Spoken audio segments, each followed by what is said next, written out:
이 세상에 시험이 없는 그리스도인은 아무도 없습니다. 우리가 저 천국에 들어가야지만 그때부터 시험이 사라집니다. 그 전까지는 우리가 이 땅에 사는 동안 우리의 삶에 반드시 시험이 있어요. 이 시험으로부터 우리가 자유할 수가 없습니다. 그래서 베드로 사도도 얘기했죠. 시험 당하는 것을 이상한 일로 여기지 말라고.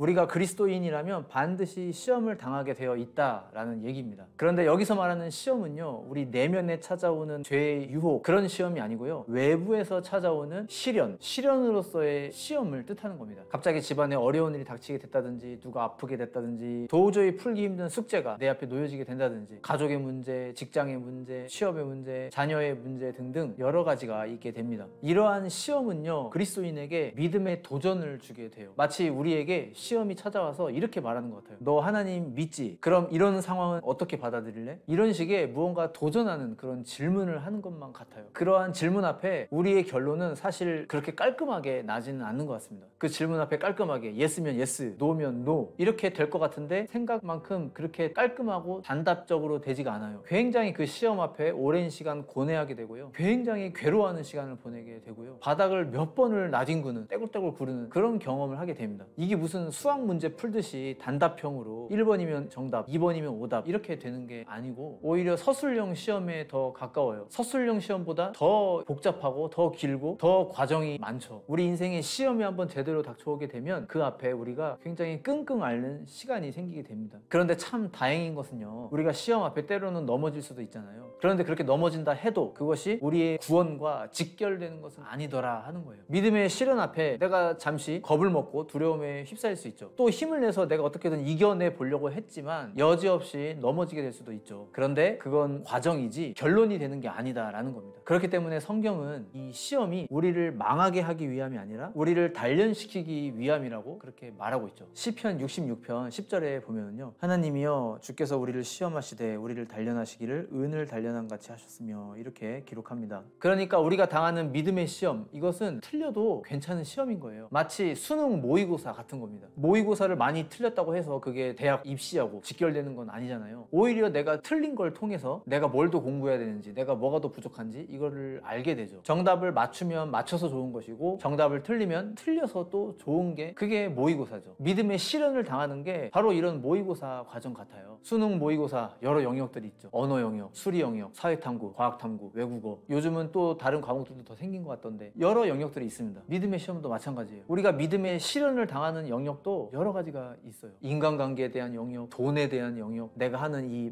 말에 대한 영역, 또 이성을 상대하는 것에 대한 영역, 별의별 영역들이 다 있을 겁니다. 하나님은 우리가 어느 영역을 보강해야 되는지 잘 아시겠죠? 그렇다면 그 영역에 대해서 하나님은 우리에게 끊임없이 시험을 주실 수도 있을 겁니다. 그런데 그 시험은 우리를 연단하기 위해서 주시는 시험이지 우리를 망하게 만들기 위해서 주는 시험은 결코 아니다라는 거죠. 그러니 여러분, 시험이 오나 겁내지 맙시다. 그리고 그 시험을 내가 통과했다고 스스로 속단하지도 말고 설레발 치지도 맙시다. 또 그 시험 앞에 내가 넘어졌다고 해서 너무 지나치게 자책하지도 맙시다. 그냥 우리는요, 그 시험을 통해서 하나님 바라보면 되는 거고요, 내 자신의 연약함에 대해 깨닫게 되면 되는 겁니다. 그러면 우리는 더 겸손해질 것이고 삶에 대해 더 겸허한 자세를 취하게 될 것이고 나를 신뢰하지 않고 주님이 주시는 지혜를 신뢰하게 될 겁니다. 야고보서 1장 2절 이하에 보면요, 내 형제들아 너희가 여러 가지 시험을 당하거든 온전히 기쁘게 여기라. 이는 너희 믿음의 시련이 인내를 만들어내는 줄 너희가 알미라. 인내를 온전히 이루라. 이는 너희로 온전하고 구비하여 조금도 부족함이 없게 하려 함이라. 이렇게 말씀합니다. 이는 너희로 온전하고 구비하여 조금도 부족함이 없게 하려 함이라. 이 부분을 우리말 성경에서는요, 온전하고 성숙하게 돼 아무 것에도 부족한 것이 없게 될 것입니다. 이렇게 번역을 해놨습니다. 믿음의 시련을 반복적으로 경험하게 되면서 얻게 되는 결과가 뭐냐면 사람이 이전보다 더 온전해지고 이전보다 더 성숙해지게 되고 그래서 이전보다 부족했던 점이 조금씩 없어지게 되는 그런 상태가 되어져 간다라는 얘기입니다. 점점 완숙해져 간다라는 것이죠. 청소년 때 되게 힘들었던 문제, 되게 고민되었던 문제가 성인이 되어서는 아무것도 아니고 대수롭지도 않은 걸로 그렇게 여겨지는 그런 차원으로서의 완숙함을 말하는 겁니다. 완벽한 인간이 된다는 얘기는 아니지만 과거의 내 모습에 비교했을 때 훨씬 더 완숙해진 사람이 된다라는 얘기이죠. 사랑하는 여러분, 시험이 없는 그리스도인은 없습니다. 우리 모두에게는 반드시 시험이 시험이 있어요. 그런데 그 시험은 우리를 망하게 하기 위함이 아니라 우리를 연단하기 위한 시험입니다. 그렇기 때문에 시험이 올 때에 우리가 겁내지 맙시다. 그리고 그거를 빨리 단답형처럼 풀어내려고 조급해하지도 맙시다. 많이 괴로워하고 많이 떼굴떼굴 구를수록 우리의 완숙함도 더 깊어지고 더 견고해지리라 생각합니다. 그렇게 시험이 올 때에 믿음으로 인내하고 완숙함을 향해 나아갈 수 있는 우리 모두가 되시기를 소망합니다. 청년을 위한 5분 메시지 여기서 마치도록 하겠습니다. 감사합니다.